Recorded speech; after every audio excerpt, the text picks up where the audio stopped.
নারীও মানুষ নর মানুষ সৃষ্টি মহান স্রষ্টার কর্মগুণে আমরা মানুষ নেই তো কোনো অহংকার। আসসালামু আলাইকুম প্রিয় দর্শক, সকলকে স্বাগত ও শুভেচ্ছা জানিয়ে শুরু করছে এনটিভি নিয়মিত পাক্ষিক আয়োজন লাভেলো নিবেদিত মহিলাঙ্গন। আপনাদের সাথে আছি আমি মহসিনা শারমিন নিশাদ। প্রিয় দর্শক, শুরুতেই আপনাদের জন্য রয়েছে সময়ের প্রশ্ন। আর এই প্রশ্নের জবাব দিচ্ছেন doctor Nazmun Nahar, professor civil and environment engineering, North South University. আসসালামু আলাইকুম। আমরা জানি যে ইসলামের সকল প্রশ্নেরই সমাধান রয়েছে, কারণ ইসলাম একটি ধর্ম নয়, এটি একটি পূর্ণাঙ্গ জীবন ব্যবস্থা। আমরা যদি খুব কাছাকাছি সময়ের দিকে তাকাই আপা, আমরা দেখব যে বছরে প্রায় ৩৬৪ শিক্ষার্থী কিন্তু আত্মহত্যা করেছে এবং মাসে প্রায় ৪৫-এর মতো পড়ে এবং বেশিরভাগই কিন্তু স্কুল শিক্ষার্থী। তো আপা, যেখানে জীবনকে ভালোবাসা উচিত এবং জীবন মহান আল্লাহ তাআলার একটি নিয়ামত আমাদের কাছে, তো সেই জায়গা থেকে আসলে জীবনগুলো এত সহজে ঝরে যাচ্ছে কেন এবং এখান থেকে বের হয়ে আসার উপায়গুলো আপা আপনি কি মনে করেন? ধন্যবাদ নিশাত। আসলে তুমি যেই বিষয়টা তুলে ধরলে, এটা আমাদের জন্য খুব কষ্টকর একটা বিষয় এবং আমাদের যে কোমলমতি ছেলেমেয়েরা তারা কেন আত্মহত্যার মতো মানে জীবন নিয়ে নেওয়ার মতো এত মারাত্মক একটা কাজ করছে, এটা আসলে অ্যাজ এ সোসাইটি আমাদেরকে এটা নিয়ে ভাবতে হবে, এটা নিয়ে ভাবার সময় চলে এসছে। প্রথম কথা হলো যে আমাদেরকে বুঝতে হবে যে ইসলাম জীবনকে কিভাবে দেখে। এবং আমরা দেখি যে আল্লাহ তাআলা পবিত্র কোরআনে বলছেন যে আমি বনি আদমকে সম্মানিত করেছি, মর্যাদা দিয়েছি। আল্লাহ তাআলা এটাও বলছেন যে কেউ যখন একটা মানুষকে হত্যা করে, সে যেন গোটা মানব জাতিকে হত্যা করে, কোনো কারণ ছাড়াই যখন কেউ এটা করবে। এবং কেউ যখন কারো জীবন বাঁচালো, সে যেন পুরো মানব জাতির জীবন রক্ষা করলো। এবং আল্লাহ তাআলা এটাও বলছেন আবার পবিত্র কোরআনে যে তোমরা নিজেদেরকে হত্যা করো না, কারণ আল্লাহ খুব মেহেরবান।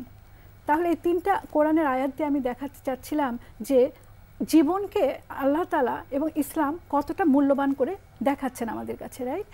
এখন যেটা হলো যে আরও একটা বিষয় যে আমাদের এই ছেলে মেয়েদেরকে আসলে আমাদেরকে বোঝাতে হবে যে আমাদের যে জীবনটা এটা অর্থহীন নয়, জীবনের একটা উদ্দেশ্য আছে।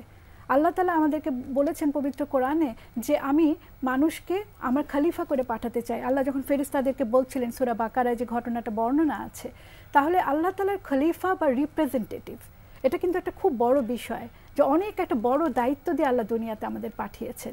দায়িত্বটার মধ্যে কি পড়ে সেটা নিয়ে আমরা পরে আসতে পারবো আলোচনায়, কিন্তু দায়িত্ব দিয়ে পাঠিয়েছেন। এবং আল্লাহ তাআলা কোরআনে আরেক জায়গায় বলেছেন আমি মানুষকে মনোনীত করেছি। তাহলে এই যে জীবনটা যে উদ্দেশ্যহীন নয়, এটা আমাদের সন্তানদেরকে, আমাদের ছেলে মেয়েদেরকে বোঝাতে হবে। এবং এই উদ্দেশ্য দিয়ে যে জীবনকে আমাদেরকে পাঠিয়েছেন দুনিয়াতে আল্লাহ তাআলা মানুষকে, সেই কাজের ধরনটা কেমন হবে। আল্লাহ তাআলা বলছেন যে সূরা লোকমানে আমরা দেখি যে লোকমান যখন তার সন্তানদেরকে উপদেশ দিচ্ছিলেন, তিনি বলছিলেন যে তোমরা ভালো কাজের আদেশ দেবে, মন্দ কাজে বাধা দেবে, সালাত কায়েম করবে, এমনি করে অনেকগুলো ভালো কাজ, অহংকার ভরে পৃথিবীতে হাঁটাচলা করবে না, হ্যাঁ, গর্ব করবে না, এই যে অনেকগুলো উপদেশ দেওয়া হয়েছিল তাদেরকে। তো আমাদের ছেলে মেয়েদেরকে আমাদেরকে প্রথম কথা বোঝাতে হবে যে জীবনটা খুব গুরুত্বপূর্ণ এবং আমাদেরকে একটা আল্লাহ তাআলা একটা উদ্দেশ্য দিয়ে পাঠিয়েছেন। এবং এই যে আমি ছেলে মেয়েদেরকে জিনিসগুলো বোঝাবো, এটা বোঝাতে যাওয়া মানেই হচ্ছে পারিবারিকভাবে সন্তানের সাথে পিতামাতার সম্পর্কটা আসলে খুব সুন্দর হতে হবে। হ্যাঁ, এমন একটা পরিবেশ দিতে হবে আমাদের ছেলে মেয়েদেরকে, তারা যাতে আমাদের কাছে ওপেন আপ করে তাদের যে কোনো ক্রাইসিসে। হ্যাঁ, যেমন আমরা জানি যে বাচ্চারা যখন একটু উঠতি বয়সে থাকে, তাদের অনেক রকমের মনের মধ্যে সন্দেহ থাকে, অনেক রকমের সমস্যা তারা ফেস করে, সেগুলো নিয়ে তারা যেন ওপেনলি আমাদের সাথে কথা বলতে পারে। এবং আরেকটা জিনিস আমাদেরকে বাচ্চাদেরকে শিক্ষা দিতে হবে বা আমাদেরকে বোঝাতে হবে, সেটা হলো কি যে আমরা বাচ্চাদেরকে এত বেশি প্রোটেকশন দিয়ে রাখি অনেক ক্ষেত্রে, তখন দেখা যায় কি বাচ্চারা স্ট্রাগল করতে শেখে না। জি আপা, অথবা যখন কোনো একটা ব্যর্থতা আসে, তখন তারা কিভাবে ব্যর্থতা কাটিয়ে উঠবে সেটা বুঝতে পারে না। কাজে আমাদের বাবা মার একটা বড় দায়িত্ব হচ্ছে বাচ্চাকে বোঝানো যে সাফল্য এবং ব্যর্থতা দুটোই জীবনের একটা অংশ। কাজে আমি তার সাফল্যে যেমন খুশি হব, তার ব্যর্থতাতেও কিন্তু আমি তার পাশে থাকবো।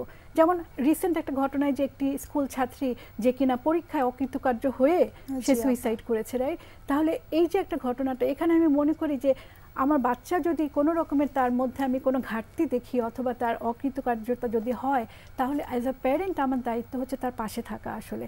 তো তাকে একটা ভরসা দেওয়া যে ওকে ইনশাআল্লাহ সামনে তুমি ভালো করবে। তাহলে ইসলামের যেই প্র্যাকটিসটা যদি আমি বলি যে আল্লাহর উপরে তাওয়াক্কুল করা, আল্লাহর উপরে ভরসা করা যে হ্যাঁ এবার পারোনি, ইনশাআল্লাহ আল্লাহ তোমাকে সামনে আরেকবার কৃতকার্য করবেন। আরেকটা বিষয় আমি উল্লেখ করতে চাই, সেটা হচ্ছে মানসিক স্বাস্থ্যের বিষয়টা। এটা হলো কি যে আমরা অনেক সময় মানসিক স্বাস্থ্যটাকে ইগনোর করি বা ওভারলুক করি, বুঝতে পারি না। তো আমার মনে হয় মানসিক রোগটাকে আজকে 2022-এ এসে আমরা যেন ওভারলুক না করি। মানে প্যারেন্টসদের প্রতি বা অভিভাবকদের প্রতি এটা আমার একটা অনুরোধ থাকবে। কারণ দেখেন যে অন্যান্য রোগ বালাই যেমন আছে, মানসিক রোগও তেমন একটি রোগ। কাজে এটা নিয়ে আমাদের মধ্যে কোনো দ্বিধা দ্বন্দ্বের দরকার নেই। আমরা যদি এরকম মনে করি যে আমার বাচ্চাটি কোনো রকমের, যদি তার মধ্যে কোনো চেঞ্জ দেখি, কোনো অ্যাবনর্মালিটি দেখি, যদি দেখি যে আমার বাচ্চা নিজেকে আস্তে আস্তে সরিয়ে নিচ্ছে সবার কাছ থেকে, সে একা ঘরে থাকতে পছন্দ করছে, কারোর সাথে কথা বলছে না, যে কোনো ধরনের চেঞ্জ যদি আমাদের অবজার্ভ করি, তাহলে আমাদেরকে তাদেরকে প্রফেশনালের হেল্প নিতে হবে। এবং আমি মনে করি মানে এটা আমাদের করা উচিত খুব বেশি দেরি হওয়ার আগেই। কারণ খুব আগেই যদি আমরা বিষয়টা ধরতে পারি, তাহলে কিন্তু আমরা সে বাচ্চাটাকে সেই সাহায্যটা করতে পারি।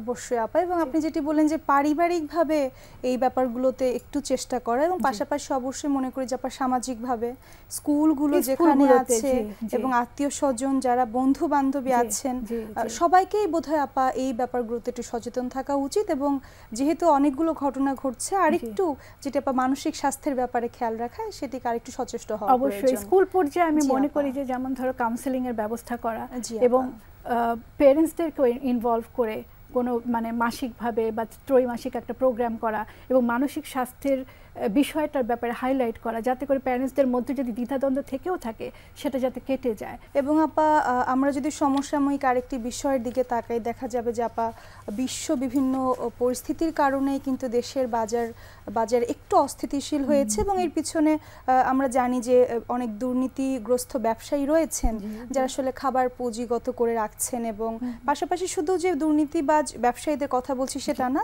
স্বাভাবিক মানুষরাও কিন্তু আপা অনেক অপরাধে বা দুর্নীতিতে জড়িয়ে পড়ছেন তাদের জীবন মানটা সঠিকভাবে রাখার জন্য। কিন্তু ইসলাম তো আমাদেরকে আপা শিক্ষা দিয়েছে আসলে কিভাবে ধৈর্য ধরতে হয় এবং কিভাবে এই সমস্যাগুলো মোকাবেলা করতে হয়। তো আপনার মাধ্যমে আপা আরেকটু সমাধান জানতে চাইবো। অবশ্যই আশা করি আমাদের দর্শক যারা আছেন তারা খুব সুন্দর একটি সমাধান ইসলামে খুঁজে পাবেন। হ্যাঁ, এটা ঠিকই বলেছো যে দ্রব্যমূল্যের এখন যে ঊর্ধ্বগতি, তাতে সবারই নাভিশ্বাস ওঠার মতো অবস্থা। এখন এই পরিস্থিতিটাকে আমাদেরকে সবাইকে একসাথে সামাল দিতে হবে, এর মধ্যে দিয়ে যাওয়ার একটা উপায় আমাদেরকে খুঁজে নিতে হবে। একটা জিনিস হলো কি, প্রথমে যে ইসলামে আসলে এই ধরনের যেটা তুমি বলছিলে যে খাবার পুঁজি করে রাখা, এরকম একটা হাদিস আছে আসলে যে যেখানে বলা হয়েছে যে যারা কিনা খাবার মজুদ রেখে জিনিসপত্রের দাম বাড়ায়, হ্যাঁ মানে সেটা সঠিক নয়, হ্যাঁ তারা ভুল করছে। আরেকটা ইয়েতে এসছে, যেমন একটা সূরা আছে সূরা মুতাফফিফিন, সেটা হলো যে যারা মাপে কম দেয়, হ্যাঁ বলা হচ্ছে যারা মাপে কম দিচ্ছে তারা কি মনে করে না যে তাদেরকে একদিন কবর থেকে ওঠানো হবে? তো আল্লাহ তাআলা একটা ওয়ার্নিং দিচ্ছেন। তো তাহলে যারা কিনা এরকম খাবার পুঁজি করে রাখছে, এরকম একটা ক্রাইসিস মোমেন্টে অনর্থক দাম বাড়াচ্ছে, এভাবে করে মানুষের জীবনটাকে একটা ঝুঁকির মধ্যে ফেলছে না, একটা ক্রাইসিস মোমেন্টে, তো এটা আসলে একেবারেই কাম্য না, এবং ইসলাম এটাকে মানে প্রচণ্ডভাবে ডিসকারেজ করে। আর আমরা যারা মানুষ, যারা সাধারণ মানুষ, তাদের যেটা কাজ সেটা হচ্ছে যে আমরা সবর করা, যেটা তুমি বললে যে আমাদেরকে আসলে সবর করতে হবে। কারণ আমরা জানি যে সূরা বাকারাতে আল্লাহ আমাদেরকে কি বলেছেন, আল্লাহ বলছেন যে আমি জানমালের ক্ষতি সাধনের মধ্য দিয়ে ক্ষুধা, অনাহার ইত্যাদি তোমাদেরকে পরীক্ষা করব, কিন্তু তুমি যারা ধৈর্যশীল তাদেরকে সুসংবাদ দাও, নবীজির মাধ্যমে আমাদেরকে বলছেন। তাহলে ধৈর্য ধারণ করা আমাদের একটা বড় মানে ক্রাইটেরিয়া এই ক্ষেত্রে। আরেকটা জিনিস হলো যে পবিত্র কোরআনে বলা হচ্ছে যে আল্লাহ তাআলা হচ্ছেন আর রাজ্জাক, রিজিক দাতা।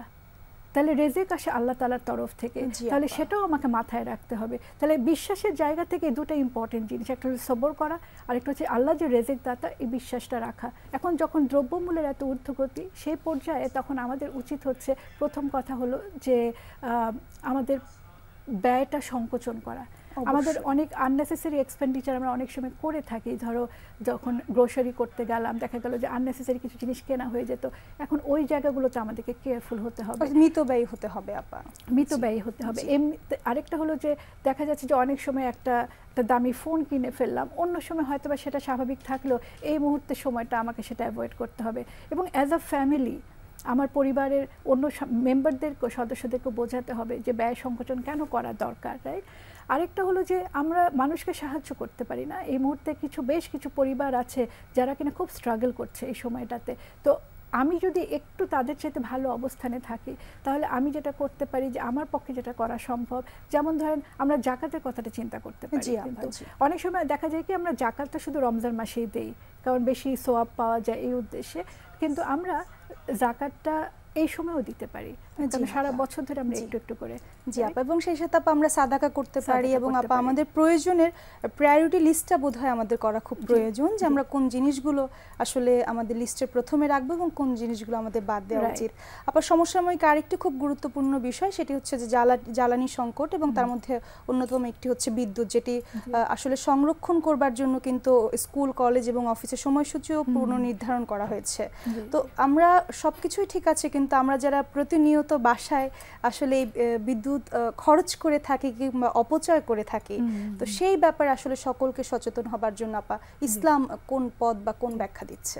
এক্ষেত্রেও দেখা যায় কি যে আমরা যারা ইসলাম পালন করছি, অনেক ক্ষেত্রে আমরা তো নামাজ পড়ছি, রোজা রাখছি, সবই করছি, কিন্তু এই যে প্রাত্যহিক জীবনে যে বিষয়গুলো যেগুলো কিনা ইসলামের মধ্যেই পড়ে, এই জিনিসগুলোকে অনেক সময় আমরা নোটিস করি না বা খেয়াল করি না।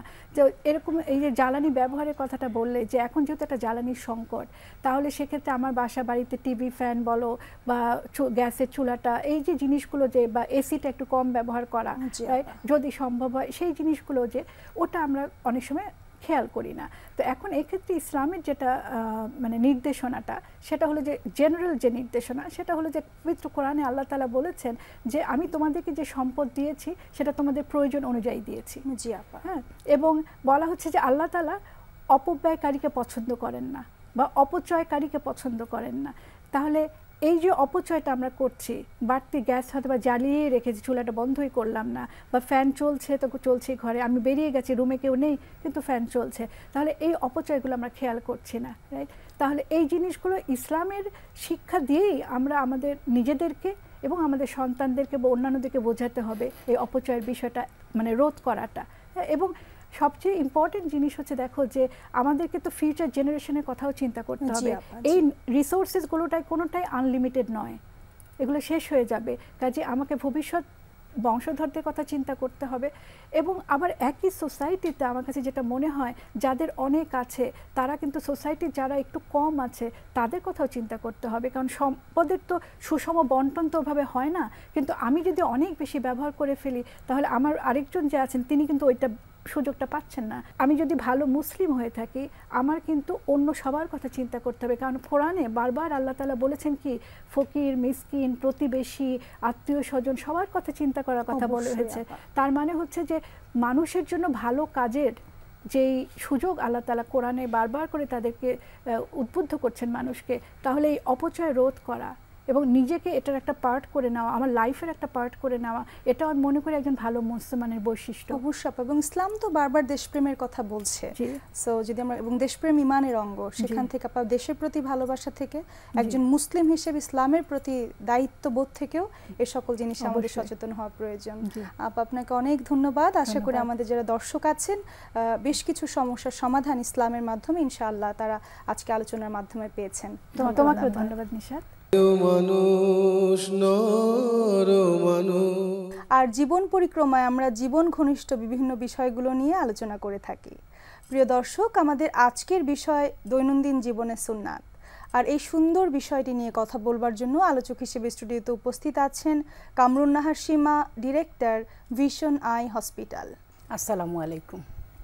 আপা, আজকে অনেক সুন্দর একটি বিষয় নিয়ে আমরা কথা বলবো, কারণ আমরা জানি যে সমগ্র পৃথিবীর সকল মানুষের আদর্শ হচ্ছেন মহানবী সাল্লাল্লাহু আলাইহি ওয়াসাল্লাম।